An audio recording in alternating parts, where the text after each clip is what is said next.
Ladies and gentlemen, we have reached the end of the 2024 NTT Indycar Series season. Welcome to Speed Street. Welcome to our show where we will just give a look at what all happened this year. Maybe not a full recollection just yet because we have many more weeks of this show before we get into the wintertime. But we will be interviewing the winner, obviously, from the Nashville Music City Grand Prix. Colton Herta is with us today.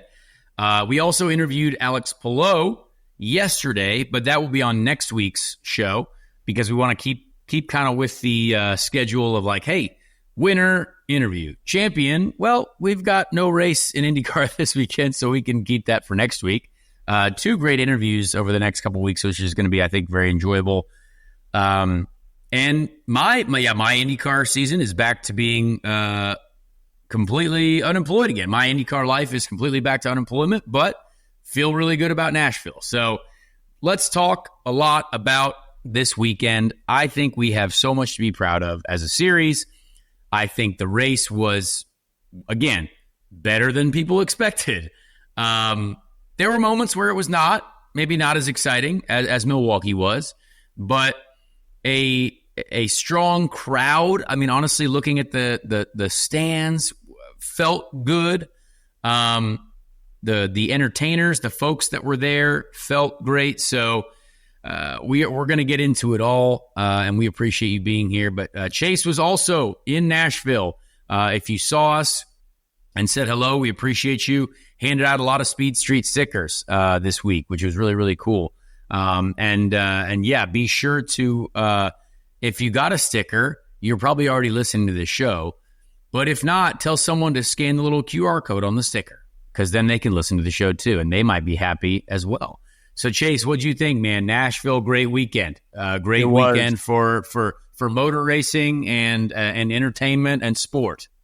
It was beautiful. There was a lot of people out there, and I just want to say that if you find yourself stopping at a few gas stations between Tennessee, Alabama, and Mississippi, you may see a Speed Street sticker on a pillar somewhere. Ground level marketing. That's right, dude. We're making our own miniature billboards. So yeah, I had an amazing time at the race. Got to catch up with a lot of people. There was I was very interested to see some NASCAR faces that were there. Ray Evernham was at the track on Sunday. Bobby Labonte, saw Haley D and Chase Cabry. They were out there. Haley was out there too. Haley was no there. Way. Wow. I didn't know that. Yeah. Maybe a little something to look into, for 2025. Diversifying her portfolio. That's it. She was apparently in Watkins Glen and then on her Instagram, but then I saw her talking with some of the old Chip Ganassi folks over there. So, all right, who knows what could be, but the off season is going to be really exciting because we're now entering into silly season, and with Nashville not being not having a race since 2008, for them to come back. Ago, yeah. And to put this kind of a show on, I was really amazed at the level of showmanship that it was. Diplo on Sunday was super cool. You had Flava Flav out there. Chris Daughtry, I haven't seen him since 2014 in a concert me and my wife went to. So that was neat. He was rocking the black fingernail paint. He's still got his goth boy vibes going strong. Yep. But as far as the racing went, I watched the 08 race on YouTube the night before I left for Nashville just to try to see if I could get a feel for it. And I mean, I'll be honest, it delivered.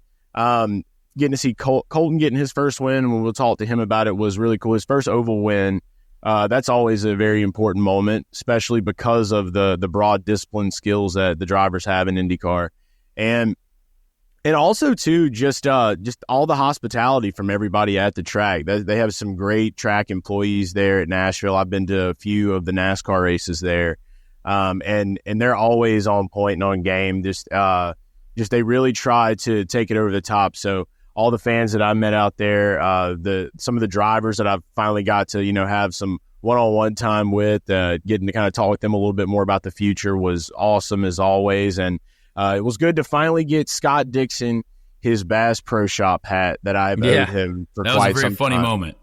He was very appreciative, and so it's always good to make the Iceman proud. So I mean, to be honest, Chase, he had to put that hat down for driver intros because obviously he is not sponsored by Bass Pro Shops. Yeah. But he came back to collect it after driver intros. I saw him come and get the hat. And so We're kind of boys now. He does possess it. Yeah. We're going to go fishing. I'm going to take him fishing soon. I want to get him sleeveless cut off camo shirt. I told him, I was like, we're going to make a fiasco out of this. We're going to get a bass boat. I'm going to call Johnny Morris. I'm going to tell him, hey, you heard of IndyCar? There you go. Well, that would be a nice partner to add to the IndyCar portfolio of sponsors. Yeah, it can happen. I'm actually wearing a Bass Pro Shops shirt right now, thanks to Dale Jr. So I'm wearing initial D. Yep. I'm in Japan today. So let's talk a little bit about the race weekend. Next week's show, we'll go through the whole championship. We'll kind of break down, how certain people did at certain points in the championship, how things changed from beginning to the end. But this show, we'll focus on the Nashville race because I think there's a lot to talk about. So many moments to have a real discussion about. Even from the beginning, as soon as we went out for practice, everyone's like, we should probably not race here because the bump is so bad. But then we ended up putting on a decent race. So it's funny how things change. And so let's get into it. Let's start off by we're going to go through the results. I like to go through the results of the race just to make sure everyone knows, hey, this is what happened. So obviously Colton Herta is our winner. His first oval win, which is really cool. I mean, he literally just got his first oval podium very recently. So to see him get a win, very strong day for those guys. Pato O'Ward finishing second. I mean, incredible strategy from McLaren because, again, I ran with Pato at 3 different points in the race, and kind of like the Indy 500, he did not look great for most of the race. Like, it's a fascinating way that these races play out. And Pato is very good. And that team is very smart, very strong. But there are moments where I'm like, man, just kind of, it didn't look like he was going to finish second. Same as the Indy 500. Like, I thought in the middle of the Indy 500, I was like, shoot, this guy's going for the win? Wild. He just comes out of nowhere. Like it's like that team. They just like turn an invisible light switch on, and he's just like, it's time to win, and we go. And that is the most commendable thing about Pato and McLaren, really, that I've noticed. It's just that it's like something from the ether just comes down. It's like angels in the outfield, but like for racing, and it just like they nailed it. Yeah, they nailed it. So Pato was second, Joseph Newgarden third. Again, kind of a wild qualifying story for Penske in general. Like, I thought Penske was going to cover the top 3 spots in qualifying. It was going to be good. But Joseph still, had what was the best Penske car in qualifying, which was interesting. But obviously not abnormal for Joseph on short ovals or semi-short ovals. Kyle Kirkwood was fourth after getting a great pole position. That was cool for Kyle. He had a great effort in qualifying, honestly, and he said to me afterwards, "Oh, it was easy." I'm like, "Cool, thanks, Kyle." Very great. I didn't think that was easy. I was very surprised that he was on the pole. It was very difficult, I thought. Scott McLaughlin was fifth. Santino Ferrucci sixth. Again, talented guy. Talented driver. I told him to make a shirt. Yeah, talented driver. That Penske relationship, Michael Cannon, I got to speak with Michael Cannon a lot. That team is a completely new operation now, and very cool for a lot of those folks on that team. Very happy for Michael Cannon. They obviously have their driver lineup sorted as well for the future, which is a very, very strong driver lineup, and they've no longer gone for the pay driver route. There's support there from drivers, but these are 2 good drivers, right? David Malukas, Santino Ferrucci. They've got some support. They're coming after the guys with talent, not the guys with money on the table. Yes, obviously, Stingray Bob is no longer a part of that operation. But we'll talk about that later as well. So, Marcus Armstrong, 7th. Great result from Marcus Armstrong. Not an oval guy, right? But he had a great finish there, 7th. Linus Lundqvist, 8th. No idea how that happened, honestly. He qualified well. He was right behind me, I think, and saw the first stint. He was kind of behind me for the most time. But again, just using that Ganassi car well, beat his teammate Alex Palou and Scott Dixon. So that's a good effort from him. But who knows where he will be next year? We don't know the answer to that question. David Malukas, 9th. Solid day for David. I mean, they needed points too, kind of just like us, to be somewhat safe from the leader circle or mostly safe from the leader circle. David and I were sort of on the same strategy towards the end, kind of saving fuel. I was 10th. So top 10 day for us. Very happy about it. I will talk more about kind of the details of our race. It was just a wild ride. I mean, people were all over the map this race. So finished 10th. Alex Palou, 11th. Just did what he needed to do. Nothing crazy. Got the points he needed. Renus VK was 12th. Jack Harvey, 13th. Honestly, that's a great showing for Jack Harvey. This race did not have a ton of attrition. So for Jack Harvey to do that, they have got to feel good at that team. Christian Rasmussen finished 14th, which is, again, probably solid for that car itself, and did enough to get in the leader circle, which we'll talk about. Alex Rossi, 15th. Not entirely sure what happened there. I haven't got a chance to fully go through the race yet, but there are a lot of people that got trapped laps down with certain yellows, different yellows. Alex was also the only one to stay out. One of the stints, which really killed us because we were trying to get the wave around, so not really sure how it all played out. Romain Grosjean, my teammate, 16th. Scott Dixon, 17th. Again, not really sure what happened to him. Probably got caught in a strategic scenario. Nolan Siegel, 18th. Christian Lundgaard, 19th. Stingray Robb was 20th. Pietro Fittipaldi was 21st. Kiffin Simpson, 22nd. Graham Rahal, 23rd. Will Power, 24th. Tough day for Will Power. We'll talk about what happened to him. Marcus Ericsson, our first DNF, I believe. He crashed right in front of me. Like, I was literally inside his left rear corner when he ended up in the wall. Catherine Legg and Felix Rosenquist was the first crash of the day. So it was tough with Felix. Such a great car, beautiful car. Yeah, it was. There was a lot that went on. He had the Diplo's Revolution Radio car, which was really cool, and having Diplo there was awesome. I very much enjoyed that. But let's kind of talk about how the weekend started. We didn't really know what to expect from this place. A lot of us just didn't really know anything about the track, except for the old guard, right? You had Scott Dixon, even Graham Rahal raced back in like 2008. I had watched the 2008 race, and there was definitely it seemed like there was some decent racing, but then like I was talking to Ryan Hunter-Reay, who was my teammate at the Indy 500 this year. Ryan Hunter-Reay crashed because he just barely got in the marbles, and I was asking him, he's like, oh man, like I don't really remember much about that race because obviously it was a very long time ago. But Ryan Hunter-Reay actually sent me his 2008 race report from the Nashville race. So Ryan Hunter-Reay is very good at notes, very good at taking notes. It looked like, he told me, it looked like it got typed on a typewriter because 2008, very long time ago, Microsoft XP or Windows XP, Word, Times New Roman font, Times New Roman, all kinds of old school stuff. But really appreciate Ryan Hunter-Reay sending me essentially a full race report on the changes they were making back in the day, how the track kind of changed here and there, and what he thought about the race. So just trying to get information, right? As drivers, we're connoisseurs of just anything that might add value to us before we get on the track. But when we got out there, the very first few laps, the bump in turn 3-4 was something I have never felt before on an oval in my life. We 1 and 2 was very cool. It was like, all right, sweet, this might be flat. Like we might end up being full throttle. Seemed like there was good grip, but the concrete, it doesn't feel like the car really sits into the track as much as it would on a normally paved oval like Indy or Iowa.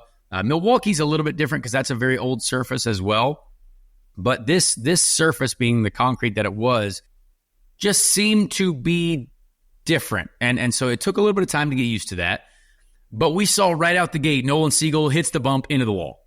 And it did feel like that was going to happen every lap. The first few laps, I'm like, I got full throttle in 1 and 2. You're like, okay, cool. I'm flat in 1 and 2, but I'm downshifting like at least once, maybe twice into 3, 4 and lifting over the bump. And you're just like, man, I guess we just have to be braver. And eventually I'm actually blown away that there were not more cars that crashed, because you can tune your car, your setup a little bit to help it go over the bump, which is what we did. Like that's how we started tuning our vehicle right out the gate. And we did find a few things that made the car better over the bump. But was there still moments though where like, because like that's the one thing I noticed about like watching some of the replays and practice and everything. I mean, like you had to be kind of prepared to have your hands ready for that slight jerk. So was that the whole race you had to do that, or was that just for a little bit of time?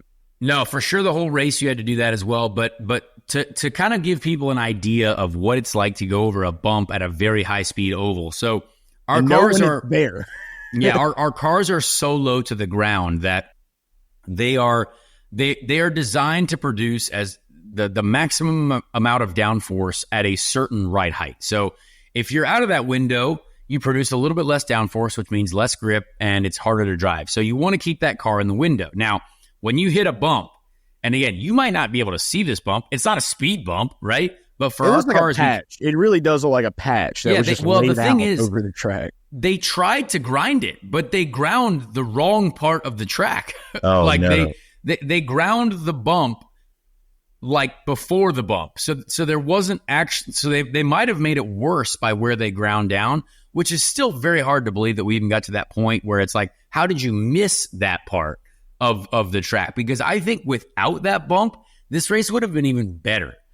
Because it was such a difficult, because going away from it. Like, let me go back to it a little bit as well, because when you're trying to keep the car low, you produce the most downforce. Now, when you induce that much of a load change in the suspension and all the wheels and tires, that makes the car so difficult to drive because you're going so fast. I mean, we're averaging 200 miles an hour at this place.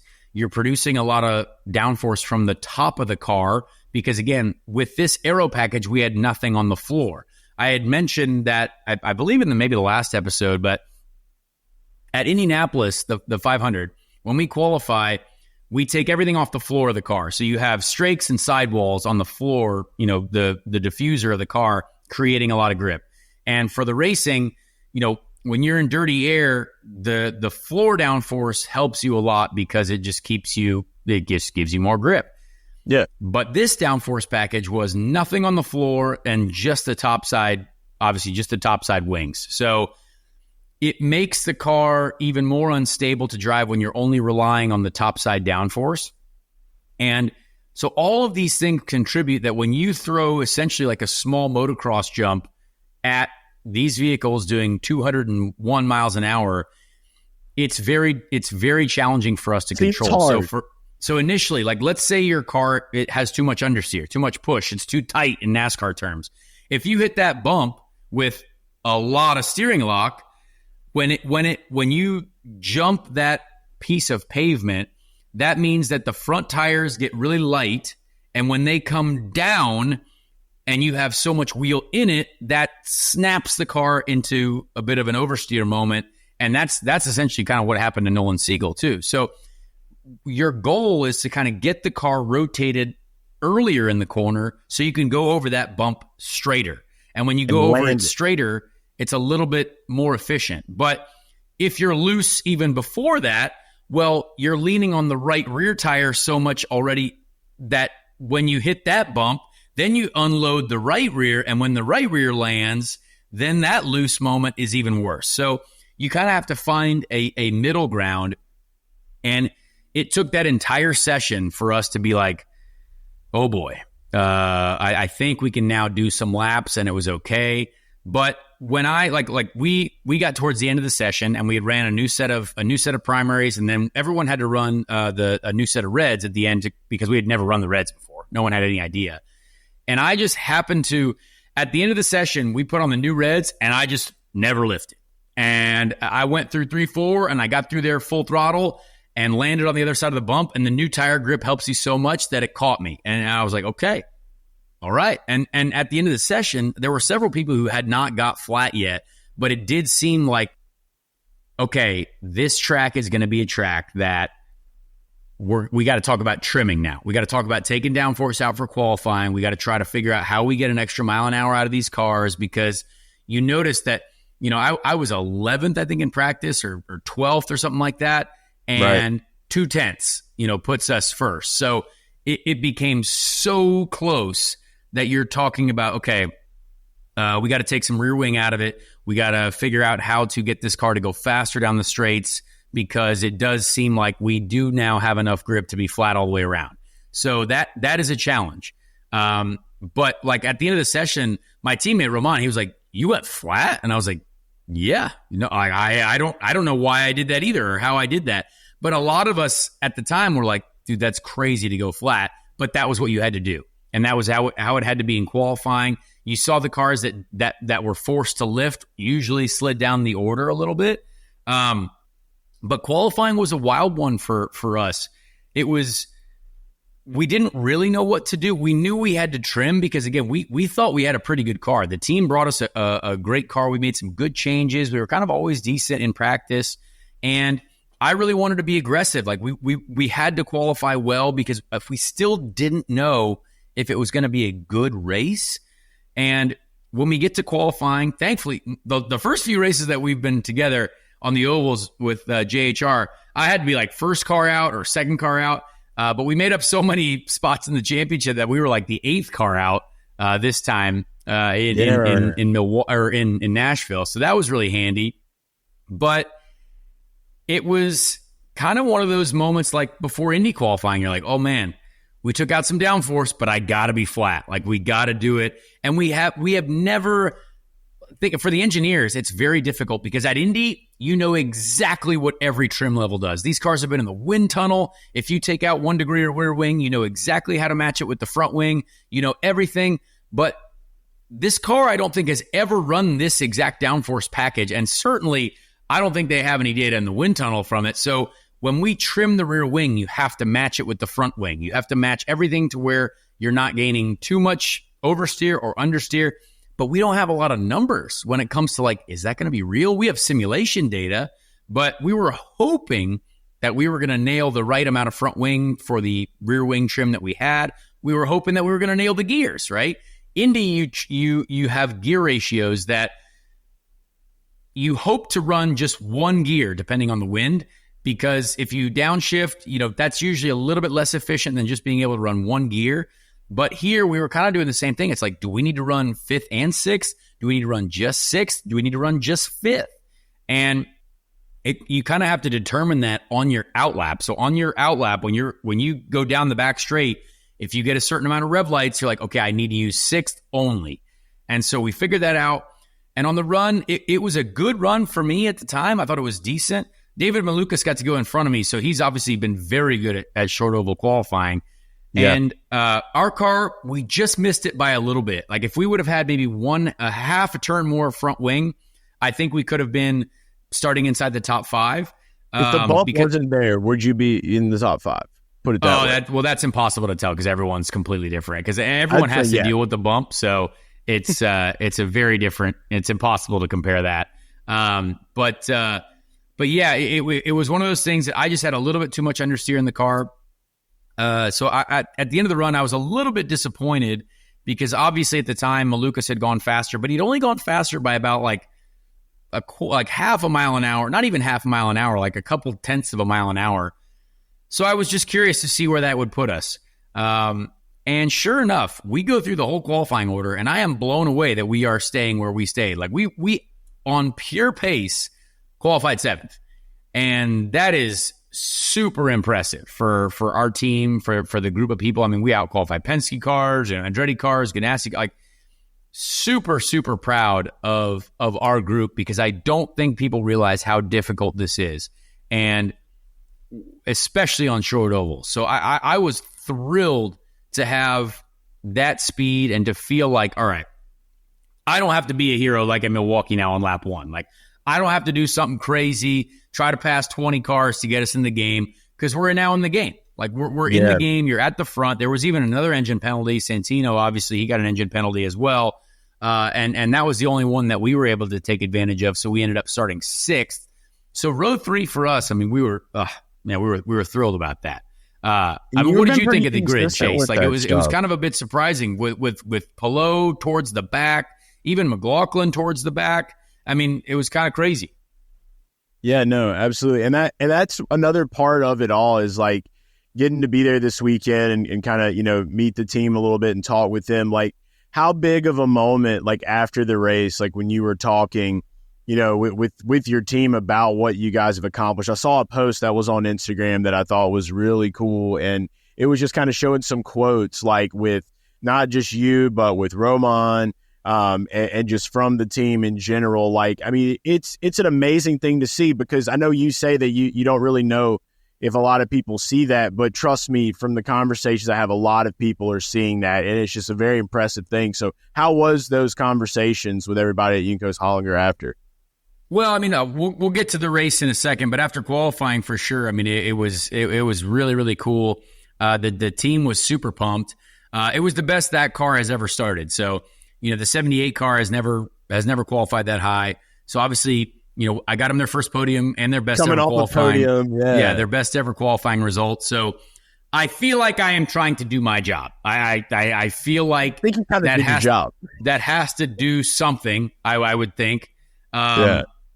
But it's just good to feel competitive. Like we outqualified Pato, right? We outqualified Scott McLaughlin. Like it's people like that are very good. And I feel like anyway, we'll talk a little bit about it afterwards because I'm gonna go into kind of how I feel about this season and how I feel about everything that's taken place. But yeah, what a ride. And then we go into night practice, right? So let's get into the night practice. It started raining, so the rain kind of prevented us from doing a lot. And man, it was such a weird, like, I know that it was very important for us to get the practice in, but it was at night. And night is so different to what we were about to experience the next day for race day. I mean, race day was supposed to be, it was super hot. It was sunny. Completely different conditions than the night session. So you didn't want to over adjust in the night session. And we did the highline practice and it's like, okay, the highline's not bad. It seemed like it could open up, but then we get to the next part of the session and we have like 15 minutes. So we're trying to hustle, make changes, figure it out. We didn't maybe make the exact changes that we should have made. We tried to make some changes and they just weren't as good, I don't think, as we were hoping. So I was a little bit nervous, but again, we look at the timesheets and it's like, well, I thought I was really slow, and you're still 12th and you're like 2/10 off. And my teammate Roman, he was much happier with the car. He was like 4th. So, but the crazy thing is towards the end of that session, I had come up on Graham Rahal.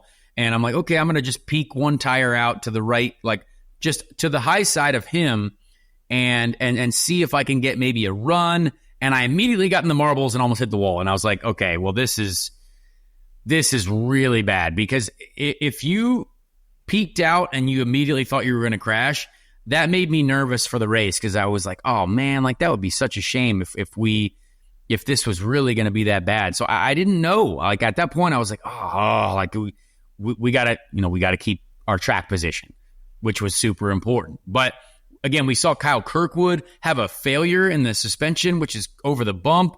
So that was causing all kinds of thoughts. I mean, the pole car having a crash before the race. I mean, that's crazy. Yeah, that was a little more natural for practice on an oval with Kyle, in my opinion, from what I've seen through the years. So like I said, was very surprised he got pole. And I mean, it's a good thing.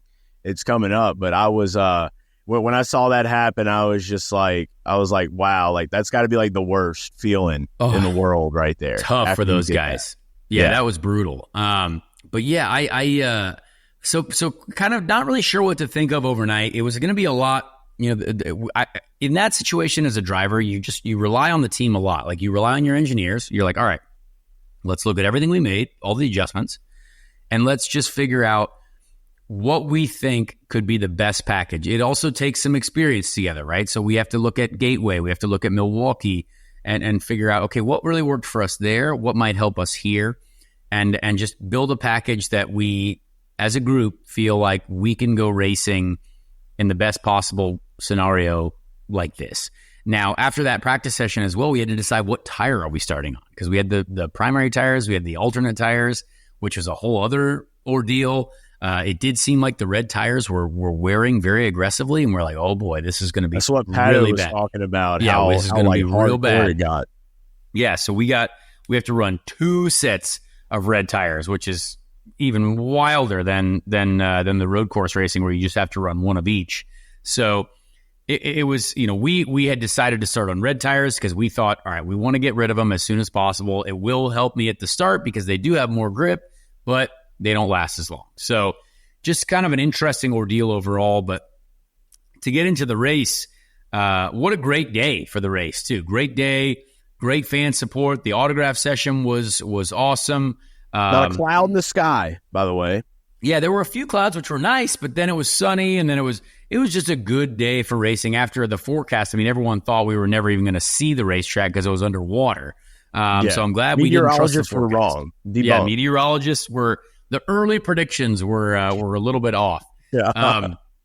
But I want to get a little bit into some comments before the race, and I kind of put some notes down in about our race, because I've spoken a lot already, but I want to try to make sure this episode is not crazy long. But just to get into the race, driver intros were awesome. I mean, Diplo was up there, DJ, we were out there on the stage. Renus VK got up there. It was so funny. I was standing with Renus. I was like, hey, man, what do you think? He's like, this is awesome. I'm fairly sure Renus had not been to a show like this before. So it's cool to see his face and him get out there on stage. I was like, come on up here, man. You got to just check this out. Like, get in the vibes. Y'all partying, man. That's how y'all partying. And one of the funniest moments, too, was we're sitting there back behind the stage before driver intros, and all the drivers are there. Chris Daughtry's there, Flavor Flav's there. All the, it's great. But I go up to Pato, and Pato says to me, he's like, hey, man, I watched the Milwaukee race, and you really did, drive all the way up there.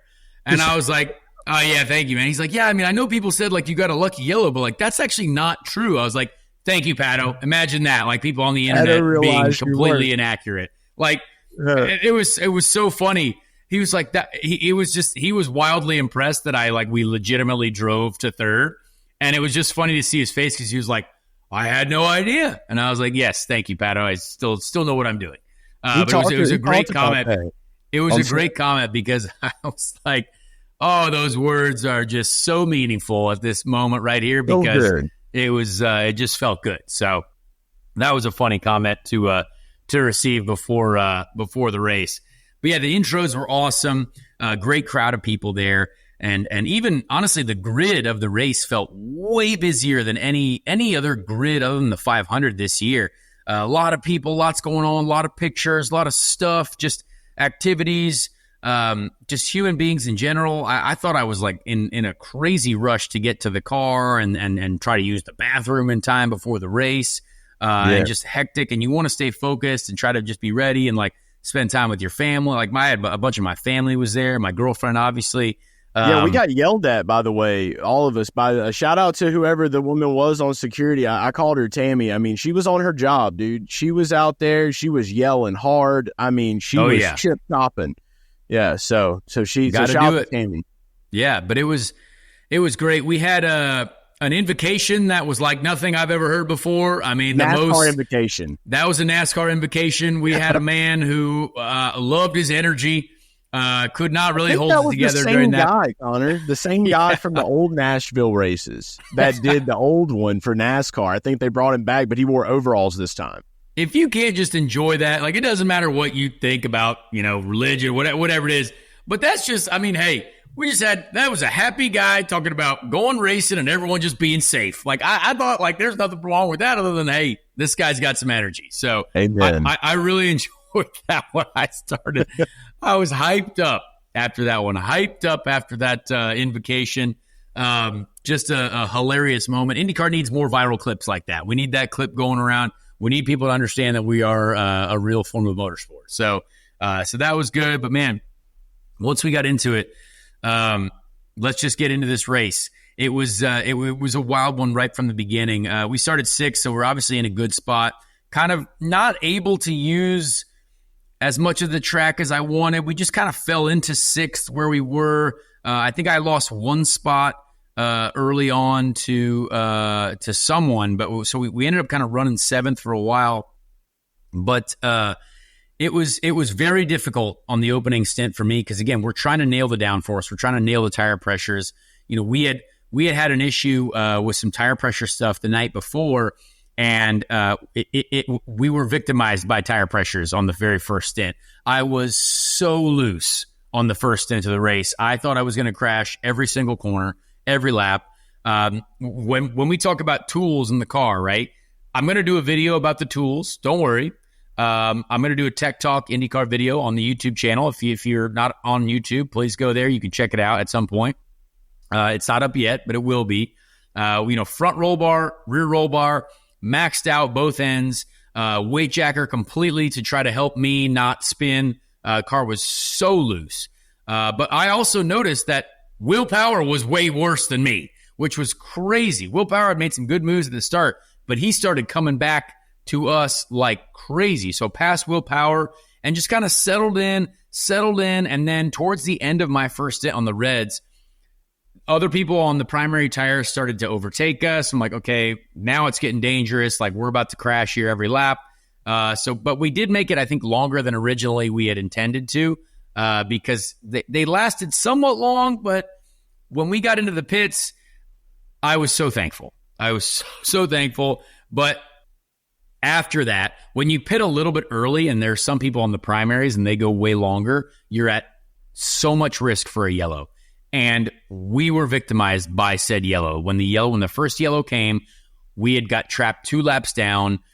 So we were in a really bad. I mean, we went from 6th, 7th to 17th, 18th.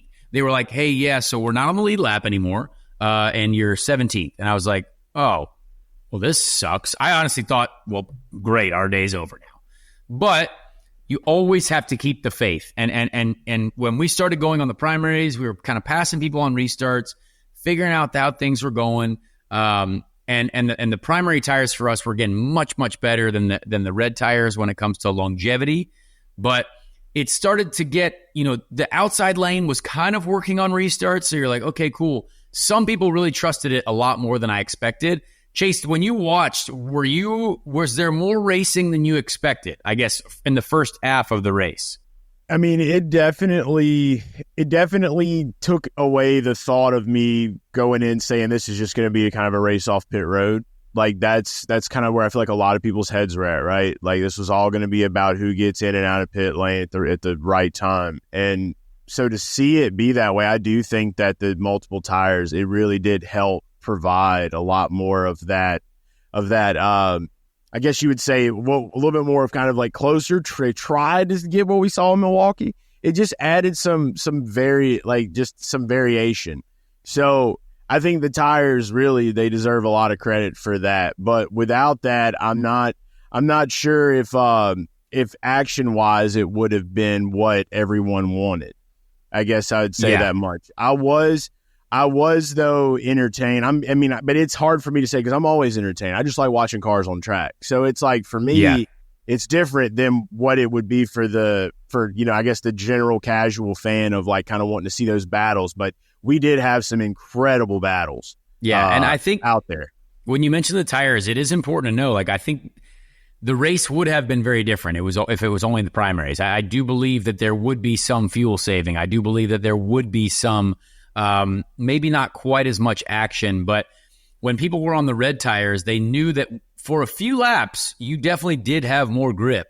But there's an expiration date on that. But there is an so it did create quite a strategy shift. Now, Felix Rosenquist's crash was a tire issue that they did say. So I was told after the race that like my first set of red tires were very close to the limit of like they were worn almost to the cords. And the second set was the same way. So I do believe that we have to be careful with maybe going with a tire that could potentially be in a dangerous position towards the end of the stint. But we only had one issue. Obviously, Felix had an issue with the tire. And for us, we're like, oh, yeah, we didn't really have much wear left on those tires. But that is kind of the point of racing. You do have to wear the tires all the way till they're not able to wear anymore. But it did create the questions of like, okay, well, shoot, do we need to run the reds now? Like, obviously, when we pitted under green, we couldn't go straight back to reds because you didn't want to risk having two short stints. And then when we got another yellow, you're like, okay, cool. Well, let's pit a little bit early on these primaries so we can get rid of the second set of reds. And then on my second set of reds, I was like, okay, cool. I think I'm going to be all right here. We're going to be all right. We got a yellow. It's like, all right, well, might as well pit. And it became a situation where you're always adjusting your strategy. Alex Ross, like when Alex Rossi stayed out, oh, that was such a brutal situation for us because I still want to know why he stayed out because it was so many of us were looking for the wave around. So many of us needed the wave around, and that didn't happen. So we had to go all the way to the back of the pack again, make a pit stop, and figure out, okay, when are we going to get another yellow for maybe another wave around? And it was a tough one to see that. I think you have like this element, like when you go to a new track like that, like this was a new race. This was a new style of race. Like it really was like nothing I have watched in IndyCar on ovals all year long. So what that excites me for is year two, right? Now the newness is kind of out of the way. Some of the questions that the teams had, the drivers had, are a little bit more, further along, you've answered a little bit more of that. So now when we get back here next year, I feel like we're going to have an even better show than we did this year. It is possible, yeah. So I was actually kind of surprised at how few accidents there were. I will say that. I give the drivers credit. It did seem like, because this track was hard to drive. I'm not kidding you. When it's you're busting your butt trying to adjust the tools in the car, trying to figure out how you make the car better on the pit stops, trying to the team's understanding the tire pressures. Like my first stint, it's like, okay, cool. We might have overshot on tire pressures. Let's make it good for the rest of the race. The weather's changing. The wind is changing. The wind is super effective for our cars.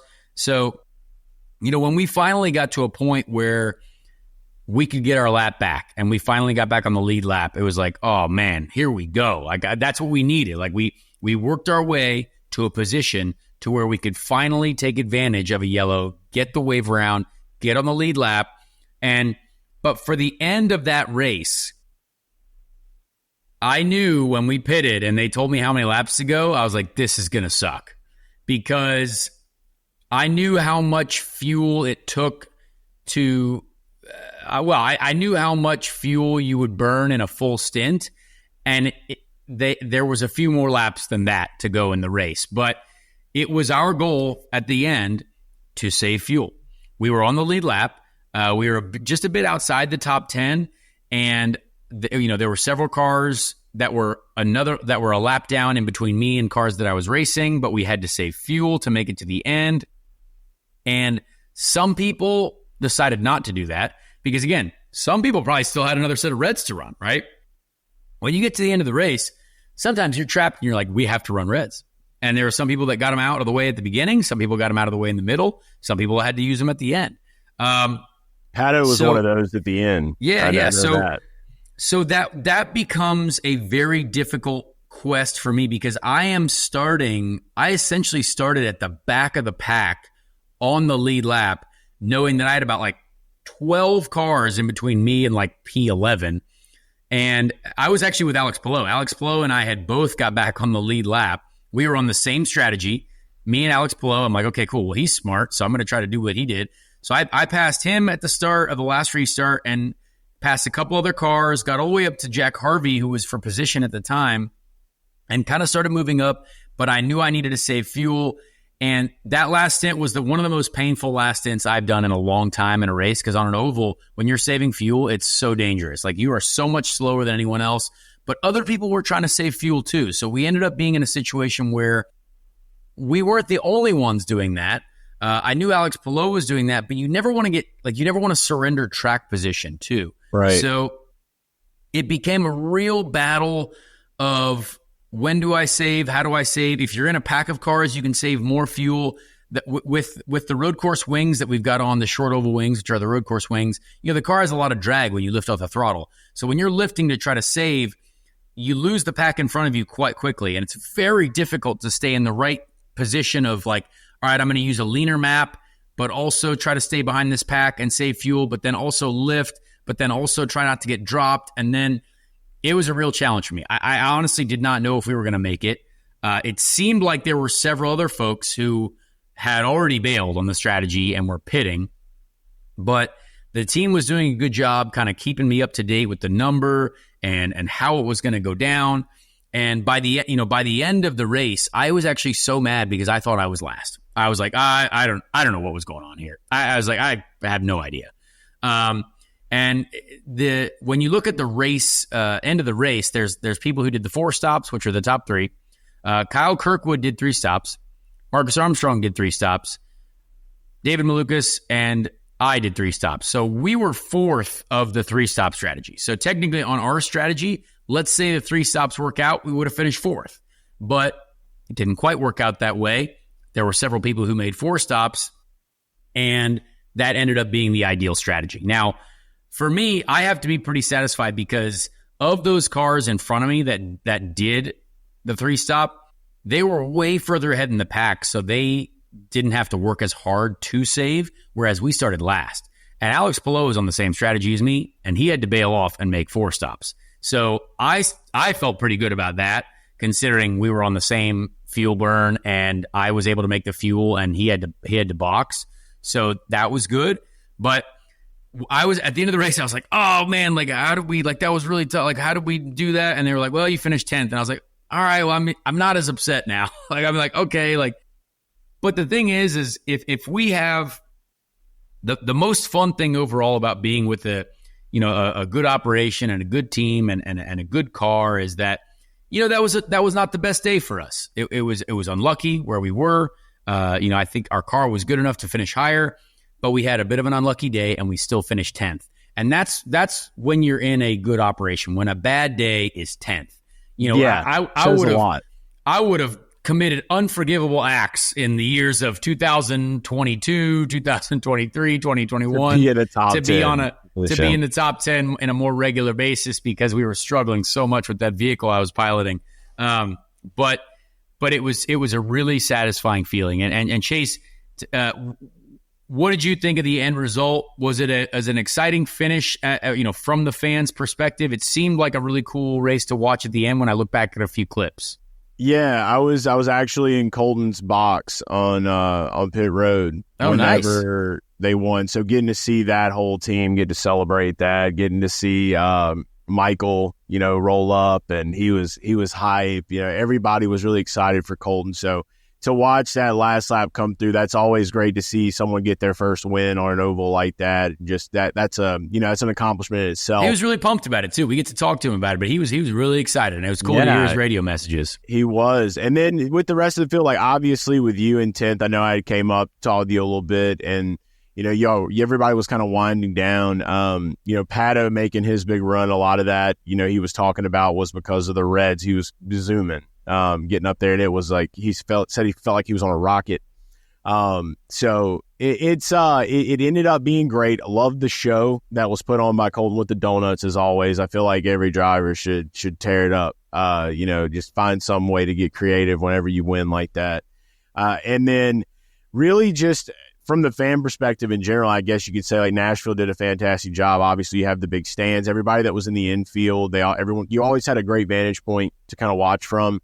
So there's a lot of areas. So I know for me, it was a great show. I loved everything I saw. And then kind of getting back to you with your top 10 run, and just to kind of get you before we do get to Colton, that post that was on Instagram that I had brought up earlier in the show, after the race was over, how was the conversation with the team? How was everybody talking? And just because of the effort, because of you going and executing the way that you did, whether you want to believe that or not, you executed.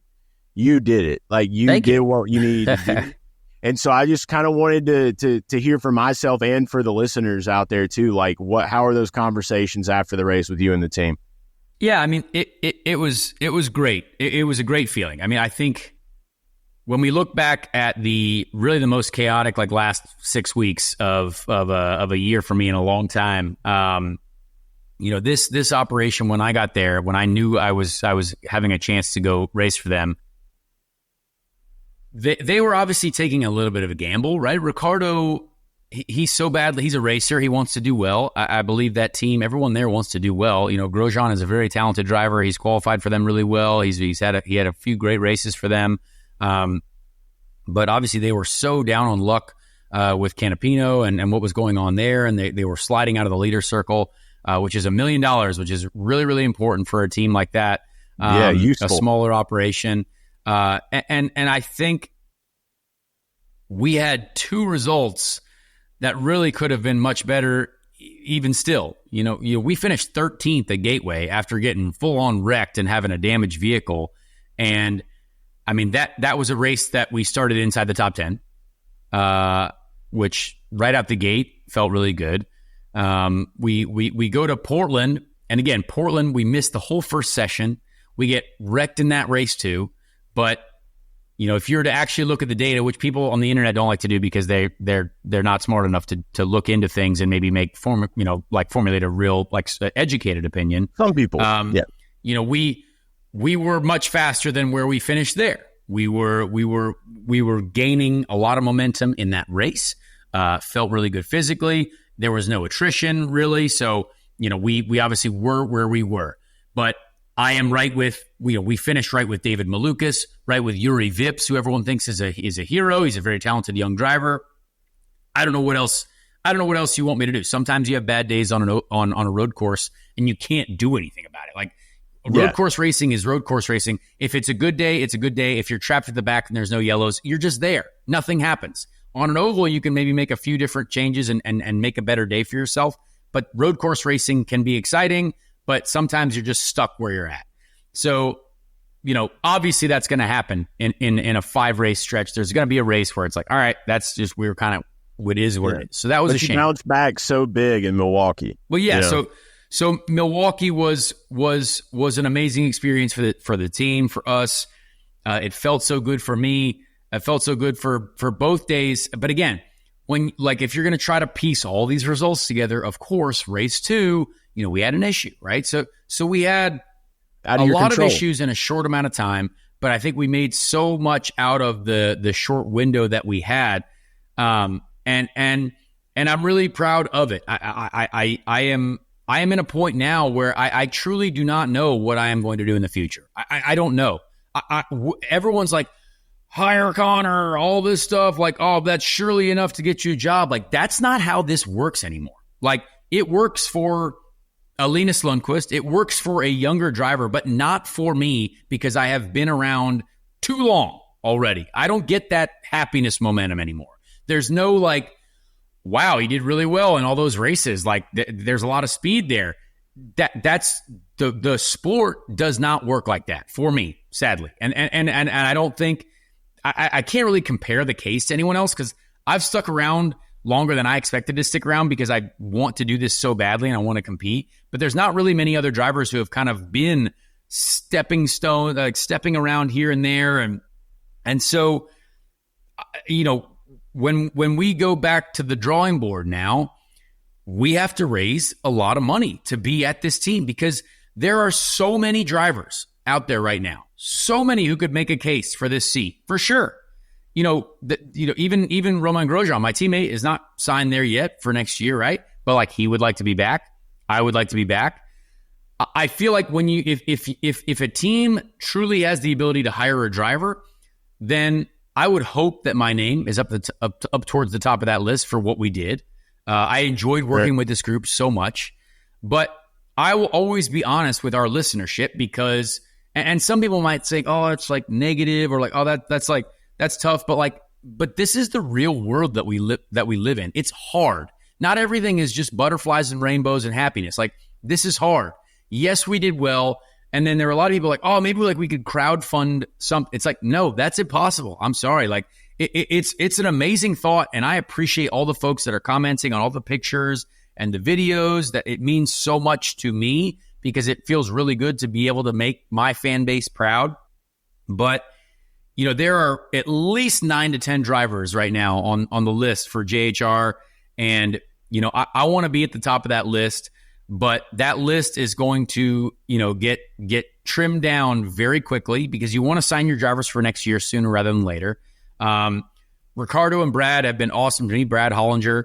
But it's just a really tough thing because even though I left everything in my soul out on the racetrack and I thought I drove to just every possible capability of what we could have done every lap, and we got some trophies, we got a hard charger, we got P3, qualified 7th at Nashville, which none of us had ever been there before. Team did a great job, and but to still not know that any of that might matter is really hard as a driver. It is really hard for me because I now have to go into the next few weeks of, I hope that I can convince someone or a group of people, which I have done in the past. Obviously, I've found a lot of sponsors in my career to help me make this happen. We've had a great partner with Polka Dot.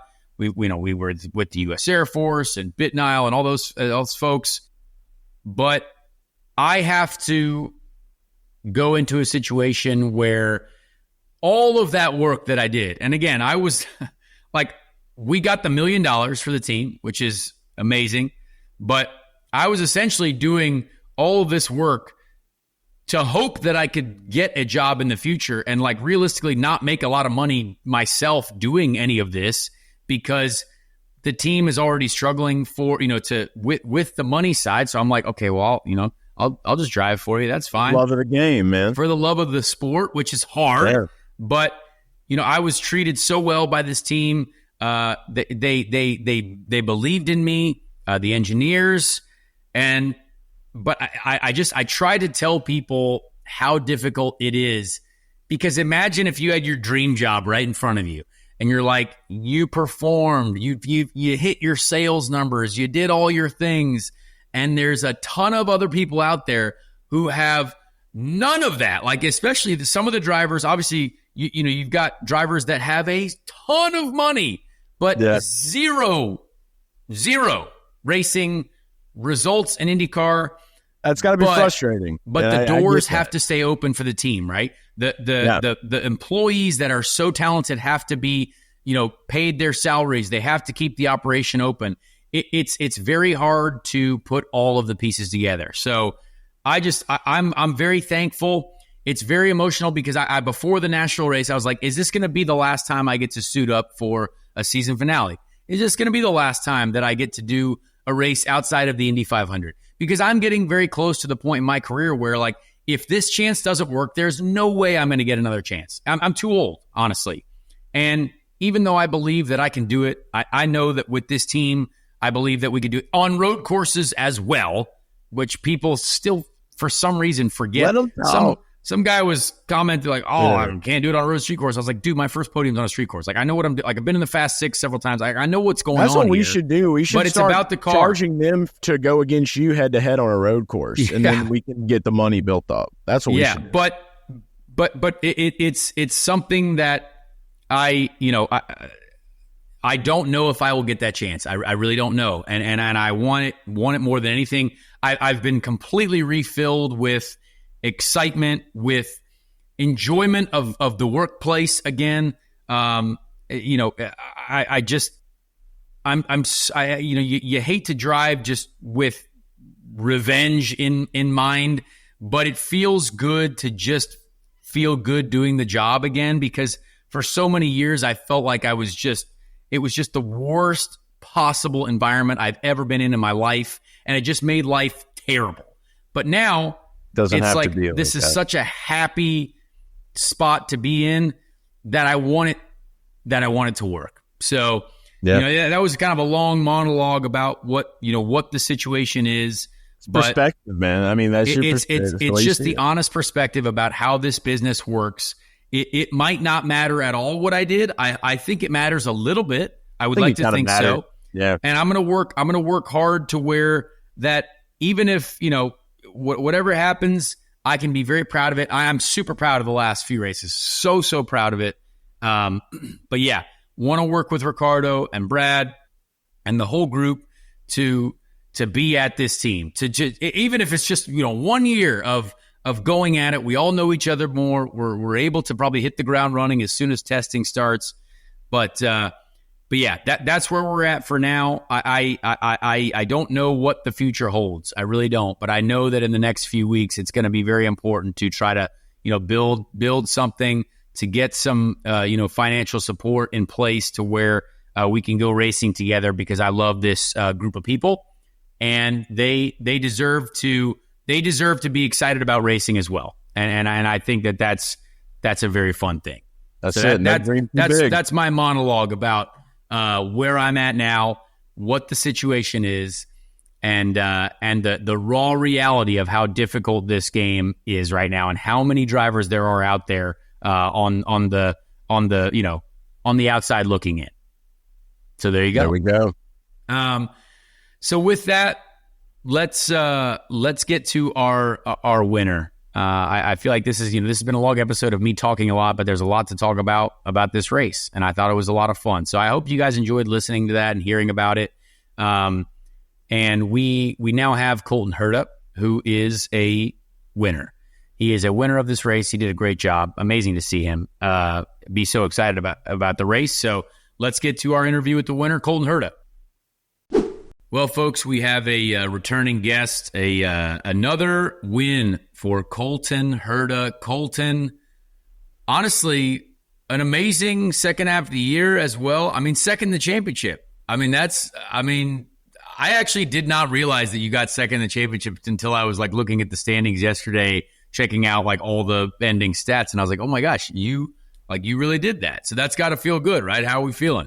Yeah, it feels great. I know the scenario for that to happen had to be very particular, but everything worked out in our favor. We knew to have the best shot at finishing second, we really had to win, and I think Power had to finish 21st or worse. So, and that ended up happening. So, yeah, it was awesome. Man, I really enjoyed your emotion after the race, because there were a lot of expletives, but you said it was really cool as well. And it was a cool race. Now, after qualifying, I guess your teammate was on pole. So when Kyle went and did his pole run, I assumed Colton is now going to go another mile an hour faster, because you're a psychopath in qualifying, right? So what was it like after qualifying? Did you guys think, hey, we know our cars are good, we're going to be even better in the race? I wasn't sure. That was one that we were kind of scratching our heads about, because me and Kyle were virtually the same exact setup, same trim level, same gearing, same everything. But I was quite a bit slower than he was. So that was a weird one. I didn't really know until after probably practice 2 that we had a really good car and we had a chance at doing something great in the race. But then again, it happened at night. Was the car going to be similar once the temperatures got up in the daytime? Were we going to be able to pass like we could in the nighttime? A lot of question marks that I wasn't really sure how to answer or what the right answer is going to be, but luckily it all worked out. Yeah, and honestly, qualifying 11th, still not terrible, right? You're in the game, on these ovals that anything can happen. Did you start on the primaries or did you start on red tires? No, I started on the primaries. Okay, yeah. So you guys were hoping that you could get rid of the reds in the middle of the race or under a yellow or something. How did you guys view the reds? Because I think a lot of people were concerned. We started on reds because we wanted to make sure we got rid of them as soon as possible. Give us kind of an idea of why you guys went the other way on. Because I don't think that we were as concerned as most people were about the tires. And I think it was a little bit more dependent team to team, and because you saw the Penske guys in practice were terrible with them, right? They couldn't make it past 15 laps without having massive fall off. Whereas the Ganassis could also get into the 30s, 40s, 50s amount of laps, and they could make it work. So we weren't too concerned about it. We obviously wanted to shorten that stint compared to our primary stint. because we still thought the primaries were going to be faster over a run. But it ended up being okay in the race. And the more rubber that went down, the easier it was just take care of them and get them to the end of the stint. But we didn't have massive concerns. We thought that the DEG was going to be controllable, I think manageable. Yeah, for sure. I mean, it was, for me, on the red starting, it was a terrifying stint. And I'm fairly sure you passed me on the first stint because you were flying at some point. I don't even actually remember most of the race now because it was kind of so crazy. But it was an event that I feel like you kind of got lost in. There was like at times where I was like, I don't know what's for position. I don't know who's going, like what's happening. You had random yellows, but honestly, kind of impressed with us in general that there weren't like multi-car accidents. I thought there would have been more of those. But what did you think of how the race flowed? Did you think it was kind of offered a lot of options for everyone? Okay, who's going to pit on this yellow? The yellows came always at kind of weird times where you had to make either one stint longer than the other. Yeah, I think it was a lot more raceable than I thought it was going to be. But Yes. then again, going into the races at Gateway in Milwaukee, I think the general feeling around the paddock was this is not going to be a good race and we are going to struggle to pass. And credit to IndyCar, they've done a lot of work when we were testing at Milwaukee, doing tire tests and downforce testing at Nashville to choose the right package. And I had my doubts that they weren't adding enough downforce and that was going to hurt the racing a lot, but it seemed to be okay. And there was actually a lot of passing. Now, the thing about the track there in Nashville, concrete track, it just gets so narrow in the race. The line gets so narrow, and it's so easy to after 4 or 5 laps of guys just running the bottom, if no one's up top, it's just not usable. It just gets so slippery. There's so much dust and debris that builds so fast on a concrete track like that. But I think it was a great race, guys. It's always a good race in IndyCar when you need a really good car to win it, and that's what we had. And you could see when I was passing guys, some of these guys were struggling. And I know what that feeling is because I've been there. But you just feel like Superman when you have an awesome car on an oval and can just rip through people. Yeah, Chase, I'll let you get in here as well. Yeah, Colton, a lot of the races that we've seen this year with you on ovals, it seems like something, luck either doesn't fall your way, something doesn't go 100% the way it's supposed to, but you're killing it in qualifying. So we know you got the car. And I guess what I want to move into here is like, do you feel like maybe there was like something mentally or internally that was holding you back at these ovals? And what was different going into this race in Nashville where you got your first win in your hometown now, which is another hard thing to do, is get a hometown win for somebody. So, right. I mean, it was, I think that we've struggled in the past on some of these shorter ovals, Gateways, Iowas. And I think we've made a huge step forward this year. We got the pole at Iowa. It was my first oval pole ever, which was awesome. We were on for, in both of those races, being able to be on the podium. Milwaukee, we had a podium. And then coming to Nashville, we get the win. So I don't think there's much of a difference in my approach for it. But, I think we've made huge steps in the offseason at getting these oval cars better because I think we all knew the last 2 or 3 years that we need to get better at these places. We need to be able to fight with Penske's kind of set the standard at a lot of these ovals, and also with McLaren has been super fast at a lot of them. So we knew we had to up the game a little bit, and I think we did that everywhere that we've gone so far this year.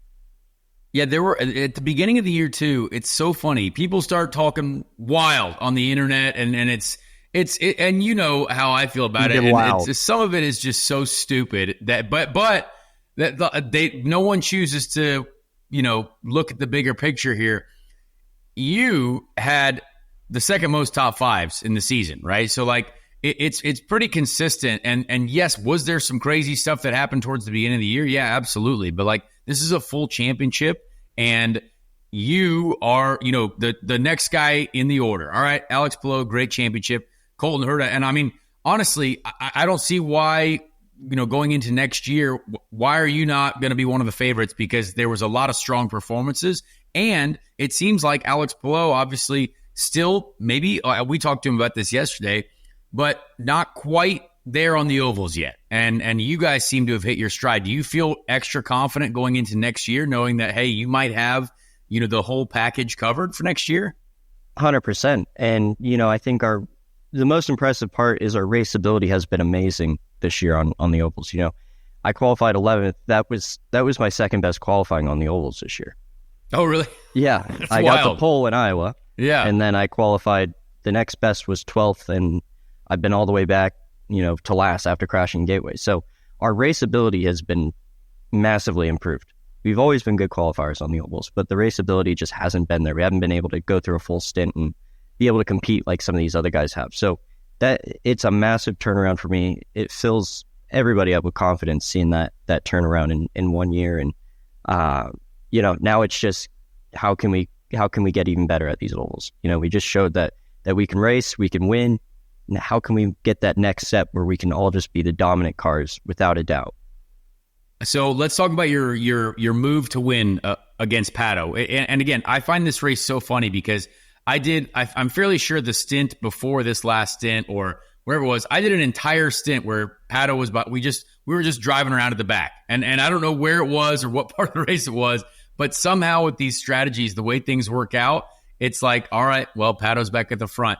But you guys had to split Stingray Bob, and that was it was awesome to watch. But what I learned in the middle of the race and what I saw being used was there was a lot of maybe trying to back off a little early into one and then be flat as soon as possible. And that momentum really shot you off of two. Now, Pato kind of got screwed to where he was like, I just have to charge all the way in and hope that the high line catches me. It did not, but you had that head of steam that was crazy. But if Stingray pulls a little bit lower, you're probably doing a backflip down the front straight. But that's just kind of, or down the back straight. Is that what you were thinking? You're just like, this has to be timed perfectly? Yeah, and it's something that I found during the race. It was similar, how I was passing was very similar to Indy, right? So you'd set your gap on the entry of the corner, and you'd try to get it to where you'd be flat through the exit of one and through two. And so it was the same kind of scenario, obviously a little bit of a different track, but same kind of feeling inside the car. And when I saw Pato going into the corner with him, I knew that was probably going to be my best shot and possibly my last shot at passing. And so, yeah, I backed it off a little bit more. I saw Stingray was starting to come up a little bit, and I thought I might be able to get down low here and get a run. But in order to do that, I had to get flat and I had to stay flat. Yes. And so that's where you see the big kind of understeer. Am I going to clip Stingray's left rear? I don't really have a choice. I can't lift because this is my only chance to win. And so I stuck with it. There's a slight tap, I think I saw in the video on the front right, or the front wing rather. And I didn't feel that inside the car. I didn't know I'd made contact with him. So it's just the tiniest little touch. But it was enough. It was enough to kind of get me alongside Pato. And like I said earlier, at the end of that race, at the end of the stints, the high line's so dangerous. I knew even if I could just get kind of my right front with his left rear, he was going to have to concede the position going into the corner. And talk about that last stint, though, too, because I was driving around like saving fuel like a psycho and was driving about 14 miles an hour, it felt like. But there were a lot of other cars in that same spot, and some people had to pit. Can you describe, because it's very, like, obviously, you know, we made this fuel strategy work. Like, we finished in the top 10, which is great, not ideal. But that's tough for you guys who, because you had pitted, I assume, right? And then you were hauling the mail. So how difficult is that for you to come across a bunch of these cars that are doing about 16 miles an hour, and you're like, you know, you have to pass everyone as fast as possible to have a chance to win that race? Yeah, it's frustrating inside the car too, because I could see Pato was about 2 seconds ahead of me for a lot of that stint at the end. And I could see him, like, I'd pull out to pass and he would be pulled out to pass on the next car, maybe 5 cars in front. I'm like, man, I just need to get him. He needs to get held up in one corner, give me a shot. Maybe I'll be able to close the gap a little bit if he just gets held up. And finally, Alex actually passed him and Power. And then his teammate Rossi passed him. And that's kind of then he was at the back of the train and I was right behind him. So all of that happening kind of gave me the opportunity to catch up then. And so, yeah, it was a wild one. We definitely needed a little bit of help from that end because it was going to be tough. But who knows, man? He was really struggling at the end there with tire deg. I could see when I was following him, I could see that right rear just kind of wiggling a little bit. As he's getting on throttle, he's just trying to hold on to the thing. So Yeah, no, it was an awesome one. It was one of the craziest last stints of a race that I think I've ever been a part of, because I thought I was last. I was like, this sucks. You know how saving fuel on an oval is? You feel like, this is terrible. Like, this is going bad. And you're like, oh, I guess it actually didn't end up too terrible. But it's just so wild to see. Like, I think you and Kyle split me at one point down the front straight. And I was like, all right, cool. Like, have fun, everyone. Hope you guys enjoy the podium. But it was a wild ride. And it's so confusing in those races at times. Oh, yeah. Those oval races, especially when you start lapping cars and then restarts come out, and you just don't know exactly who you're racing. You know who you started the race with, and yeah. I got to still be racing some of the top 5 guys that I started the race with, but then you have no idea. You get passed by somebody that you haven't seen all race, and they'll be like, oh, well, that was for position. You'll be like, yeah, how? What? And so there are parts of these oval races, especially the short oval races, where you can kind of lap people and get stuck behind people that you could have no clue what's actually going on in the race. Exactly, yeah. Chase, go ahead. Yeah, Colton, you're kind of a rock star. We all know that. I was a little disappointed that you didn't break the guitar in Victory Lane. No, it's a beautiful guitar, though. That's what I was going to ask you. Like, you've got to you're planning on playing with that guitar at a gig soon, right? No, that's going in the trophy cabinet. That is cool. I love when racetracks, and they seem to be doing it fewer and fewer, where they do these special trophies that are just kind of different or outlandish. To think back in the IRL days, to look at some of the trophies that my dad got were so awesome cool. and crazy. Yeah. And so, yeah, it's cool when you get to have a piece like that isn't normal for us to get when winning a race. So we need more cool trophies. Yeah, I agree. I think cool trophies. I mean, I thought all top 3 should have got a trophy. That's how it used to be, right? Or should have got a guitar. Ukuleles for P2. Yeah, P2, P3 could have got ukuleles. Yeah, something like that. Like, maybe let's just think about it for next year. I agree. I'm glad they did that for you. That was really cool. No, it's cool that I love when the tracks and the promoters, they do something that's particular to the city, right? And yes. It just feels like such a Nashville thing. It feels right to have that as a trophy. I agree. Maybe, I think there's a lot of options for the future for some of our races, and I really hope that we can get something like that. We're going to start a trophy committee. Yeah, exactly. Let's talk about something that I think was something that I didn't even realize, but people brought up. Big super license guy now, finally, after all the years of it not being, just kind of annoying. I guess, what does that mean? Do they send you a piece of paper? Is there like a gift card or something like that where you have to go redeem it? It's like a YouTube plaque when you get like the 100,000 subscribers. Yeah. Is it a plaque? I don't know. I don't. Are we going to F1? I don't think I have a super license. I'm pretty sure I have 39 points. Someone was saying, I thought on the internet that it was like Colton is now super license eligible. Maybe not. That's what they thought in the media center too. They thought I had it. I'm pretty sure I have 39 points. We're waiting for the official statement from the FIA to tell me how many points I have, but I'm pretty sure there's no way I have 40. I'm pretty sure I have either 39 or 32. All right. So. Still searching. Until next year, yeah. Still searching. I'm glad we just did the math. Maybe you don't have a super license. Sorry for ruining your day. Maybe that plaque is now canceled. Yeah. Yeah. I was wondering why I don't have it yet. Yeah, exactly. I mean, it is a cool story, though, right? Like, it's something that I think is still the dumbest thing of all time. Like, when you had this chance potentially to go to F1, let's say a year or two ago, most ridiculous preventative measure of all time. And the fact that they are so anti-American in IndyCar is absurd, but you are still quite young. So if that is achieved in now or the next year, I mean, that's got to feel good that I would say you're still young enough to be like, hey, we're in the game here. You're driving for a team that may or may not have an F1 team at some point very soon. So that's got to feel cool.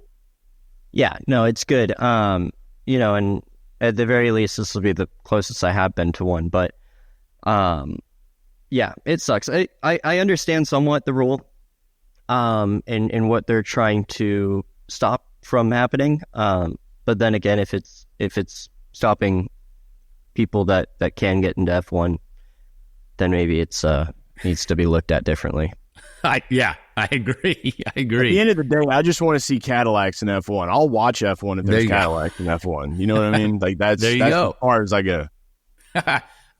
Let's talk about this year as a whole. Colton, I mean, a great year for you, a lot of success, a lot of trophies were gained. There were some lows as well, some low moments, of course. There was, some words thrown at other drivers back and forth, which I thought was great, a highlight package worthy, things being said to each other. But how do you feel you've grown as a driver this year? What do you think were some areas where you improved? What do you think are some areas for next year that you're looking at next to maybe add to the package? Yeah, I think as far as the consistency, that's the biggest thing. This is the highest I've finished in the championship. I think third was in 2020 was the highest beforehand. So that's an improvement. The biggest thing is just getting more consistent, having, like you said, the second most top fives. I had 6 podiums this year, which is a lot more than any of my previous years. 3 poles matches my best year, and 2 wins is 1 win less than my best year, but still a solid year. Just still working on that consistency and just getting it down to a T. I would love to have a season where I finish every single lap. That doesn't happen.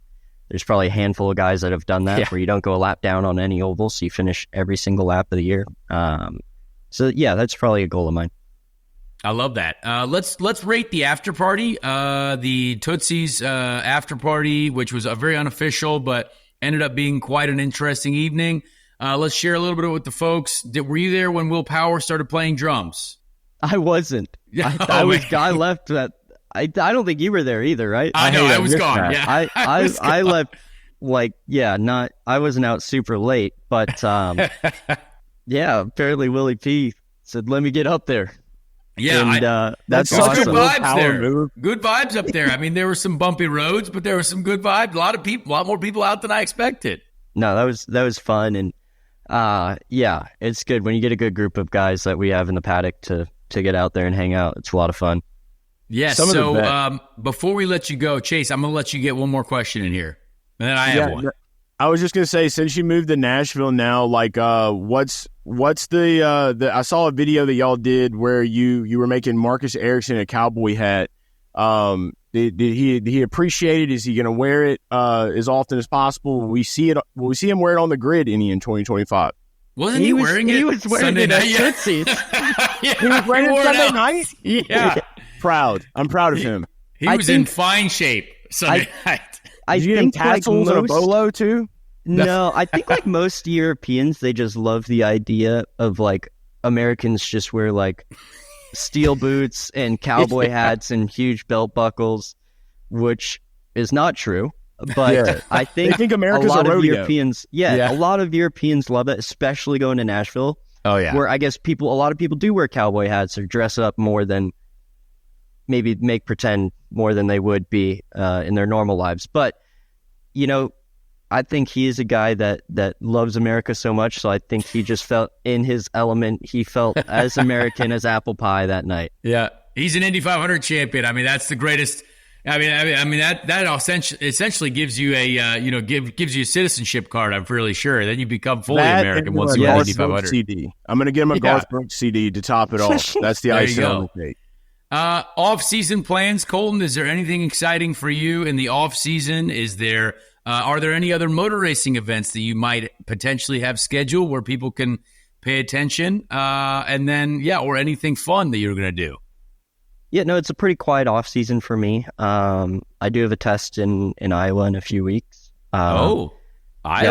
Yes, doing a little tire test in there. So get the package wired in. And I think I will be racing at Petit Le Mans in the Wayne Taylor Acura, so that's going to be exciting. Just did a test actually last week, Wednesday, so it was cool to get back in that car. I'm excited to race in that one. I love doing those endurance races, so it's always a fun time with that. But other than that, it's going to be pretty quiet off season, I think, for me.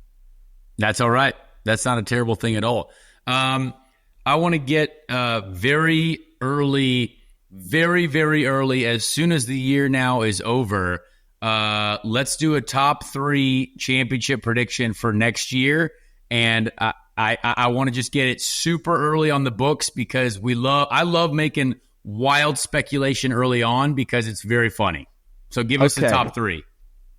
And where is Alex Rossi going to be employed next year? I want to get an opinion on that too. Show us your crystal ball. I have a guess, but I think I have to put myself at first, obviously. I think that's smart. I think everybody would do that, but I'm going to go Scott McLaughlin in second because I think he had a solid year, and he would have lost a little bit of points from that whole ordeal at the beginning of the year. And I'm going to go probably Alex Palou third is like a safe guess. He'll probably be at the very least in the top 5, but I think, it's going to be a tough one. There's so many guys that are so strong. Like Scott Dixon is still so good, and Will Power is still so good. And it doesn't seem like they're going to retire in the next 10 years even. No. Like they're still so fast in every aspect. So many guys like Pato are going to be super strong. It'll be interesting to see how Prema does in their first season with, I think, Ilott, who they announced today. Yeah, they just announced today, yeah. Yeah,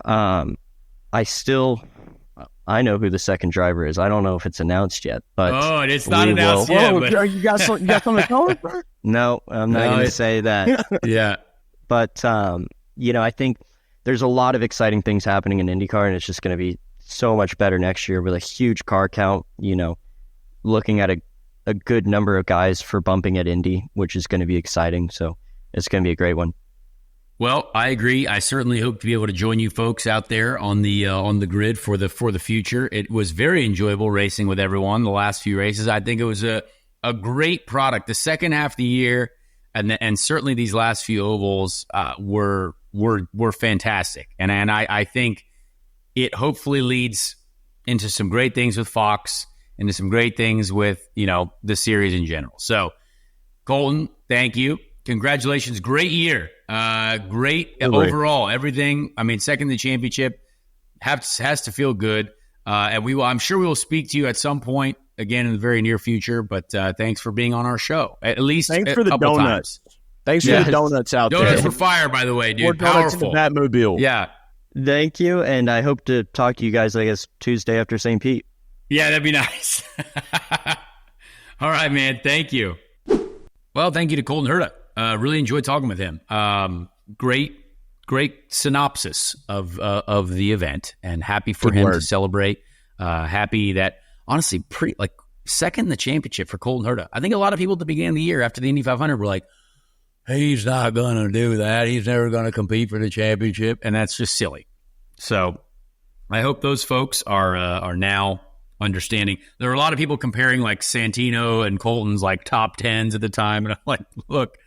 I'm still going to take rivalry right now. I'm still going to take Colton every day of the week. So Santino did a great job this year, but I'm still taking Colton in that battle every day of the week. So we see that in the results. But they want the rivalry. A quick salute to our champion, right? We talked more about the race than the championship because we're going to have Alex Palou on the show next week. But a quick salute to a guy that honestly is doing things in this sport that are truly outstanding. 3 championships already.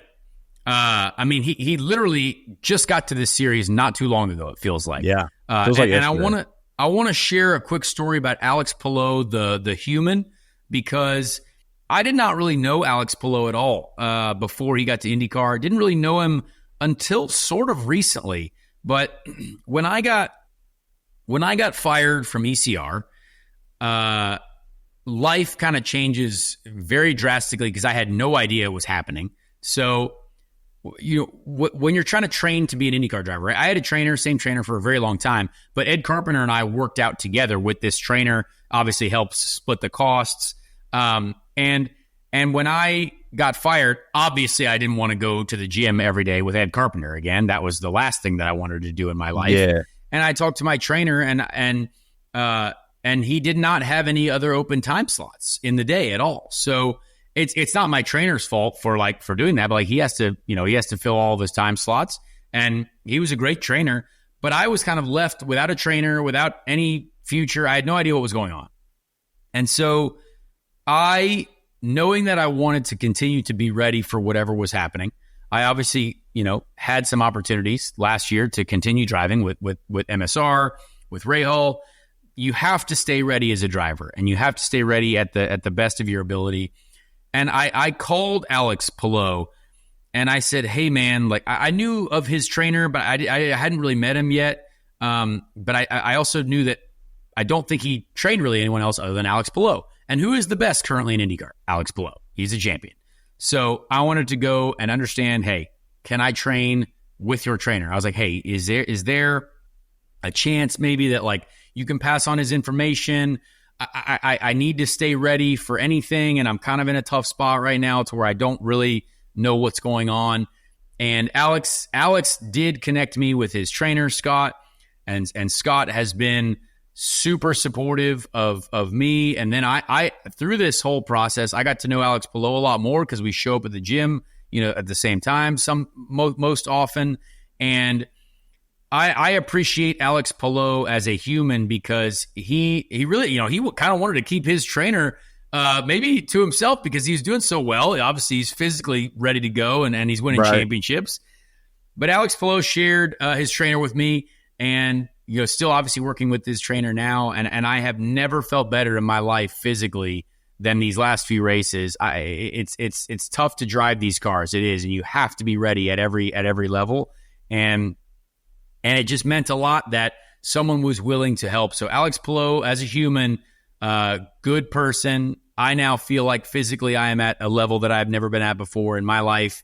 And that helped to do my job when I had the opportunity to do it. So I am very happy for Alex and appreciate him as a person as well. So we'll get to chat with him next week. So I just wanted to tell that little story about Alex Palou, the man. Palou.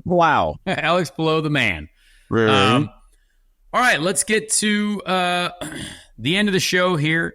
The Ricky Treadway Random Indy 500 Driver of the Week.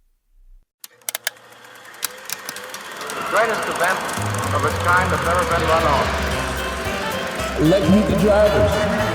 Who will make up the field?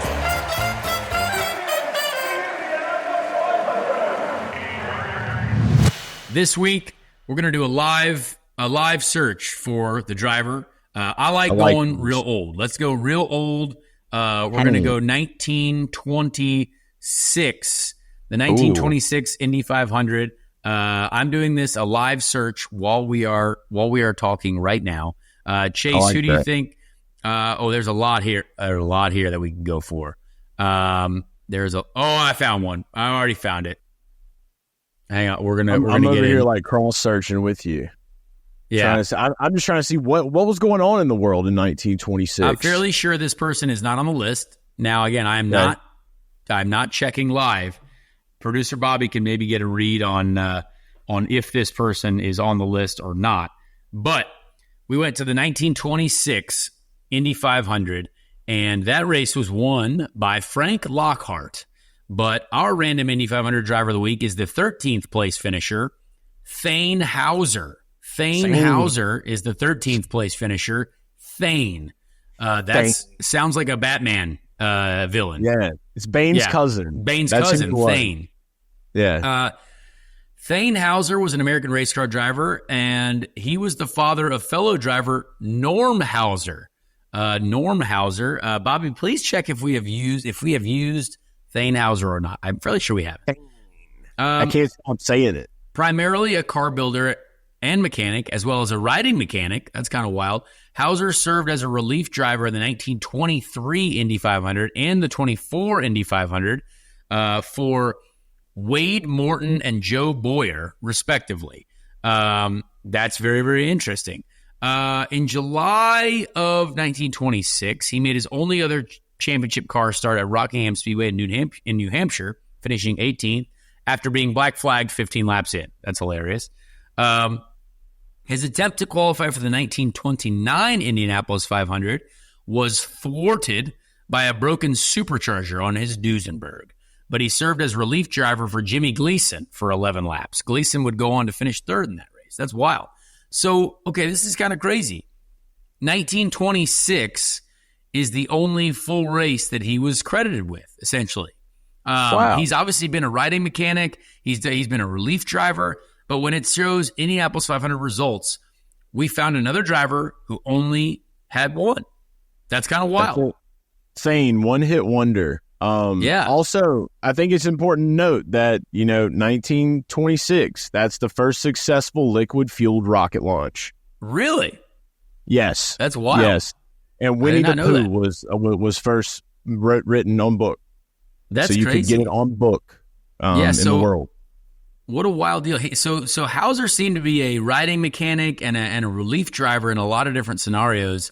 1931, Hauser had the honor of being the riding mechanic for Dave Evans in the Plessy Cummins Diesel number 8, a diesel vehicle. 1931 was the first year for the Diesel at Indianapolis. The Diesel was the slowest qualifier, but started 17th on the grid of 40 cars. They completed the race with no pit stops. None. Wow. Because of the diesel fuel and finished in 13th position. So that's kind of wild. Yeah, that's wild. Diesel. So anyway. Do more with diesel. Yeah. Huh? Thane Hauser, which is, so that's cool. We found a driver. We need to start who had making won shirts. Indy 500. Yeah. These names of these guys, dude. Thane Hauser. I respect some that. of the best. The random Indy 500 driver of the week segment has easily become just like my primary source of classic racing knowledge.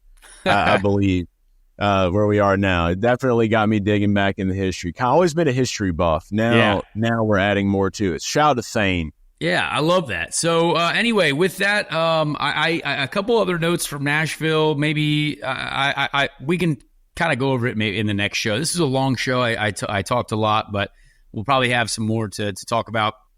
There are a couple news nuggets. Callum Ilott is officially signed with Prema, so Prema has their first driver, which is cool. Good for Callum. I think he deserves another chance. So there will be another. Obviously, they have another driver to sign. We can talk a lot about this more next week because I think we'll have less racing to talk about, more news to talk about. But silly season is upon us. Silly season is heavily upon us. And I also kind of maybe want to talk a little bit about the after party as well of Nashville. So I'll save that for next week. Maybe tune in next week for some exciting after party stories. What drivers were out on the streets of Nashville and who was not there. You'd be surprised to know that Scott McLaughlin was not there, but that's because he's about to be a dad. So understandable. Anyway, thank you, folks. Please subscribe on the YouTube channel if you haven't already. Please listen to us on Apple, Spotify, wherever you consume podcasts.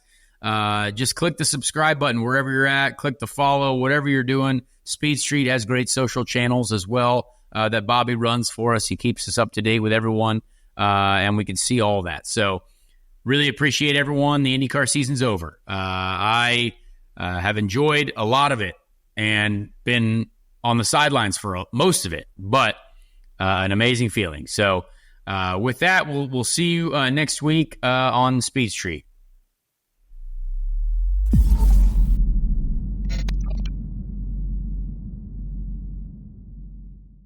Hey everyone, Connor Daly here. Please leave a like on this video if you did enjoy it, and also subscribe to the channel as well. That would be very helpful. Be a friend, tell a friend.